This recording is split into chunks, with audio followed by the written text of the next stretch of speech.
los problemas en la respiración al dormir no solo son tratados por expertos en trastorno del sueño, sino en los últimos años además por cardiólogos y neurólogos. Es que se están descubriendo nuevas posibles complicaciones, en caso de que este tipo de sintomatología perdure mucho tiempo, sin tratarse. En el caso de las mujeres que roncan, o que tienen apnea obstructiva del sueño, AOS, un nuevo estudio sostiene que tienen un mayor riesgo cardíaco que los hombres que padecen estos problemas. La investigación fue llevada a cabo por expertos del Hospital Universitario de Múnich, Alemania, y fue presentado en la reunión anual de la Sociedad Radiológica de América del Norte.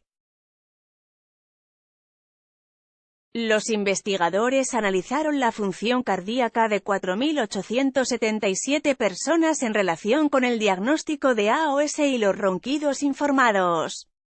Todos ellos fueron asignados en 3 grupos de estudio: aquellos con AOS, 118 pacientes; aquellos con ronquidos autoinformados, 1,886 pacientes; y aquellos que no se vieron afectados, sin apnea o ronquidos, 2,477 pacientes. Una vez analizados los datos, los científicos comprobaron que en ambos sexos los ronquidos y la apnea obstructiva del sueño aumentaron la masa del ventrículo, lo que hace que el corazón tenga que trabajar más, si bien observaron que esta masa era mayor en el caso de las mujeres.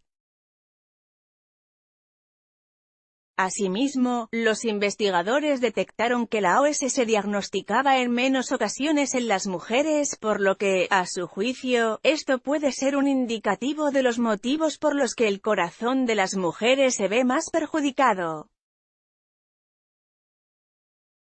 Lee también cómo prevenir la apnea obstructiva del sueño. La transición de los ronquidos a la AOS es un proceso evolutivo que está asociado con la hipertrofia ventricular izquierda, un predictor independiente para el aumento de eventos adversos y la mortalidad hospitalaria en muchos procedimientos. Por ello, los expertos han destacado la importancia de que las personas roncadoras se sometan a una prueba de detección de apnea para recibir un tratamiento lo antes posible.